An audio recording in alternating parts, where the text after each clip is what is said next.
Anyway, that's enough about Renee.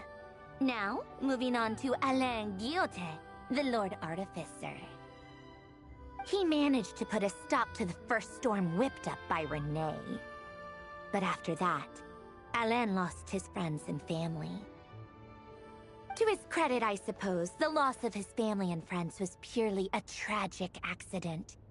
It's not like Alain sacrificed them for his cause or anything.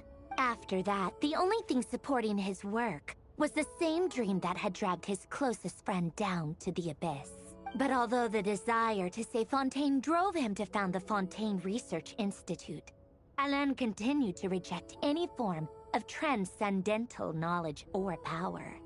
He was suspicious and fearful of it, having seen the way it had affected his closest friend. I think that formulas and machines derived solely from human intellect were the only thing that gave him a sense of spiritual comfort. Yet Alain's intellect was simply too great.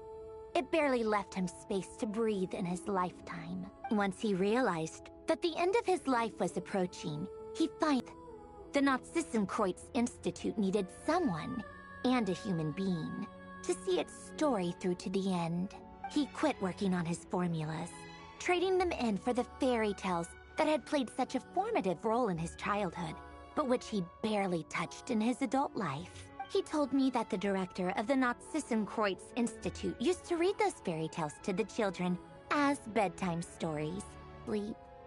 I think that all he wanted at that time in his life was to be able to sleep deeply without being plagued by depression. Nothing else really mattered. At the very end, he laid down to rest in the ruins of the former Nazissenkreuz Institute orphanage, while the Fontaine Research Institute he had founded continued. Many years after that, tensions over competing dreams would once again cause a rift, this time between members of the Fontaine Research Institute. But the actions of those fools had nothing at all to do with Alain. And that is the story of two people from the Nazissenkreuz Institute who both wanted to save the world. One went all in on his fantasy of salvation without ever looking back, and ended up calmly sinking to the bottom of the deepest sea. The other sought desperately to burn bright in his life, even though he wasn't sure where he was going. I do sometimes wonder, why is it that people like them have such grand hopes of saving the world? Even the grandest tree starts as a tiny seed. So perhaps, for each of them, their mission to save the world began with a very simple desire: to save themselves.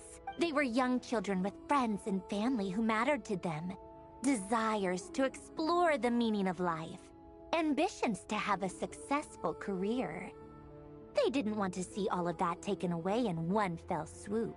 Or maybe they just wanted to find something to anchor themselves within the chaos, to stop them getting quietly swept away by the storms of life. But instead, the search for their own salvation took them down the rocky road laid out by fate. Do you think the desire to save oneself is enough of a justification to try and save the world?